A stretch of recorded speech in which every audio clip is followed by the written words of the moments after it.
Fala pessoal, tô de volta aqui. O assunto de hoje é para você que está estudando para vestibular, está estudando para escola, está estudando para faculdade mesmo, para algum outro tipo de concurso. Cara, o que eu vou te falar aqui agora é o que eu queria que tivesse me falado lá atrás, porque no Brasil a gente ainda está um pouco atrasado em relação a isso. Em relação aos métodos de estudo, eu usava os piores métodos de estudos e meus colegas também. E depois que eu comecei a me interessar em vir para os Estados Unidos, que eu comecei principalmente depois que eu passei. Para passar, eu também usei os piores métodos de estudo. Mas depois que eu passei por todo esse processo e eu vi na prática como que alguns métodos são muito superiores aos outros, eu percebi o quanto de tempo que eu perdi no passado por não saber estudar direito. Queria agradecer aqui, antes de mais nada, a Letícia Kunst, uma estudante de medicina, que me ajudou a fazer o script desse vídeo. Ela pesquisou bastante, leu vários artigos, então esse vídeo aqui é baseado em evidências, beleza? E vários dos métodos que eu vou falar aqui, eu sei que já estão ficando um pouco mais populares, ainda bem. E talvez você já conheça vários deles. Eu vou começar do pior e a gente vai terminar no melhor.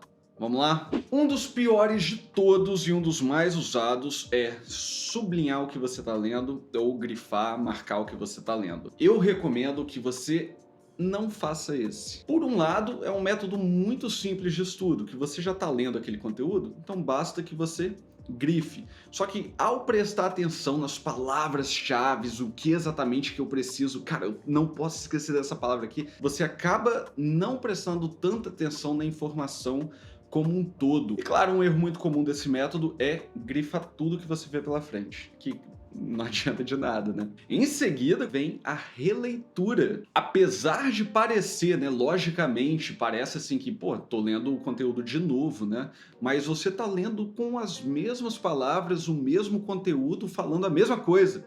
Você não tá dando estímulos novos, você tá tentando reforçar estímulos que você já teve. E existem outras formas melhores de fazer isso. Em sétimo lugar vem fazer resumo. Fazer resumo é interessante desde que você leia primeiro, processe aquela informação ou assista uma aula, processe aquela informação e depois tente com suas palavras transcrever o que você, resumidamente, o que você aprendeu daquilo ali. Nem sempre é o caso. Muita gente, enquanto está lendo, está ao mesmo tempo fazendo resumo e acaba não focando nas coisas certas, acaba focando em como deixar o resumo mais bonito, em como deixar com as cores diferentes, como deixar o resumo de uma forma que no futuro, quando você relê o resumo, vai te chamar a atenção para alguns detalhes ou outros. E fazer resumo durante a aula é a mesma coisa.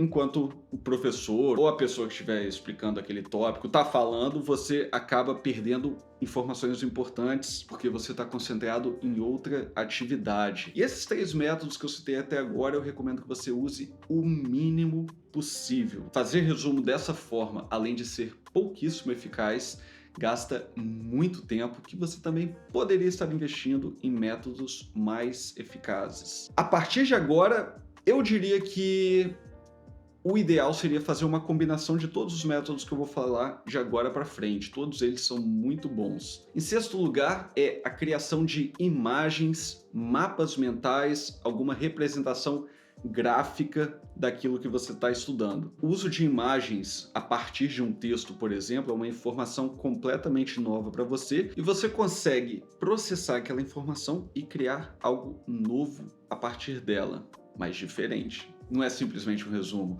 Na medicina a gente usa isso pra caramba. Quando você quer saber o que fazer com um paciente com uma determinada doença, normalmente a gente usa um mapa mental, né, para facilitar a sua vida, os protocolos, os guidelines. Muitas vezes seguem essa linha também. Ah, se o paciente está com febre, faz isso. Se está com tosse, faz aquilo outro e tal. E esse mapa mental facilita bastante a organização. Próximo, em quinto lugar, cara, esse aqui é meu preferido. É sério mesmo. Em quinto lugar, a gente tem os métodos mnemônicos. Os métodos mnemônicos são palavras, frases ou ideias que vão te ajudar a lembrar de outras informações. Por exemplo, se você vai na academia, você talvez já deve ter se confundido com qual que é a cadeira adutora e qual que é a cadeira abdutora.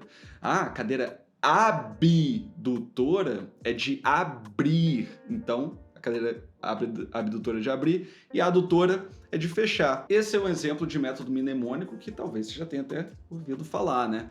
Algum outro, por exemplo, na medicina a gente tem os nervos cranianos, né?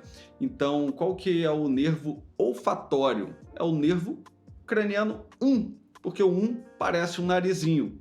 Métodos mnemônicos eu adoro, já fiz vários.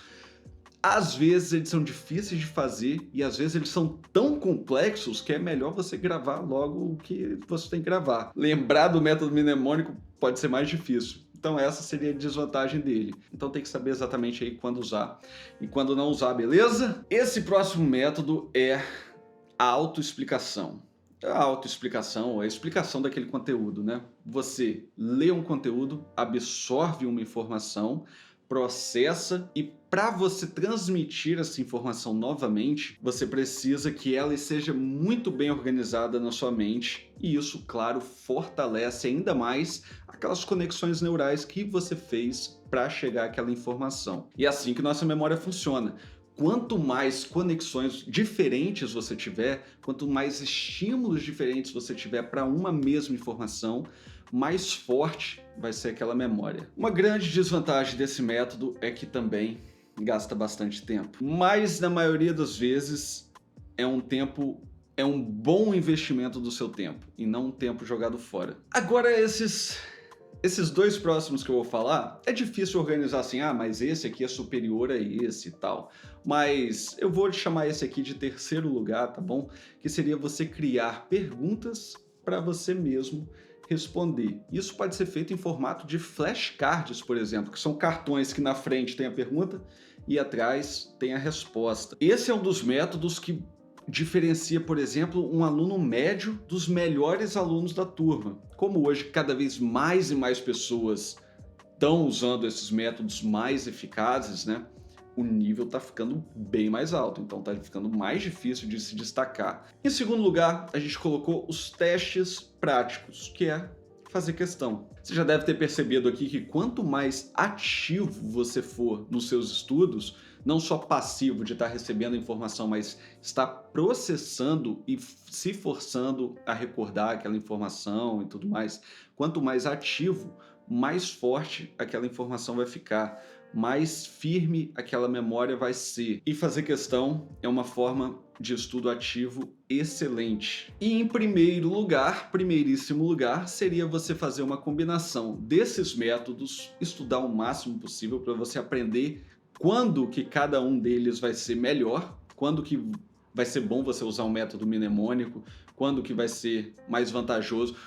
Flashcards e questões quase sempre, para tudo, vão ser extremamente vantajosos, mas vão ter alguns momentos que esse exemplo mesmo da cadeira abdutora resolveu o problema. Você tem que começar a perceber quando que cada um deles vai ser superior ao outro e nada impede que você use mais de um método para uma mesma informação. Isso tudo que eu falei combinado à repetição espaçada. Se a gente der uma olhadinha nesse gráfico que está aqui na tela, do psicólogo alemão Hermann Ebbinghaus, a gente vai perceber que no dia que nós somos expostos a uma informação, aquela memória está muito fresca, né? Só que ao passar dos dias, aquela memória vai caindo e a gente precisa se expor novamente para fortalecer. E quanto mais a gente repete isso, maior o tempo, maior o espaçamento entre a reexposição para que aquela memória se refortaleça. Existe um aplicativo chamado Anki, que é um aplicativo de flashcards, que ele faz exatamente isso. Além de você poder criar os flashcards no próprio aplicativo, tem como você,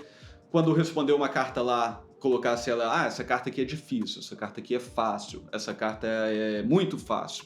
Dependendo do que você colocar, ele vai te mostrar aquela carta com um intervalo de tempo maior ou menor. Se você nunca usou flashcards, pode parecer que você está apenas decorando o conteúdo, mas não. Se você parar para pensar, decorar é uma memória de curta duração. O que você está fazendo ali é criando várias memórias de longa duração. E o conhecimento é isso, é um conjunto de várias informações ligadas que fazem sentido. E pensando nessa repetição espaçada também, Eu vou falar isso aqui, mas com certeza você já sabe que você sentar a bunda na cadeira um dia antes da sua prova e estudar 20 horas seguidas só para fazer a prova, claro que depois de fazer a prova você vai esquecer daquele conteúdo. Acredito, ou pelo menos deveria ser, que você não esteja estudando só para fazer prova, mas provavelmente você tem que aprender o conteúdo também. E ao invés de estudar 20 horas naquele dia, seria muito mais vantajoso que você estudasse 1 hora por 20 dias, por exemplo. Aí tem bastante gente que gosta de falar assim, eu preciso fazer resumo. Aí eu te digo o seguinte, será que esse é o melhor método para você? Ou é o método que você acredita ser mais confortável? Talvez porque às vezes você está com preguiça e assistir aula, por exemplo, apenas assistir aula, faz você pensar que está fazendo sua parte, né? Independente de você estar aprendendo de fato aquela matéria ou não.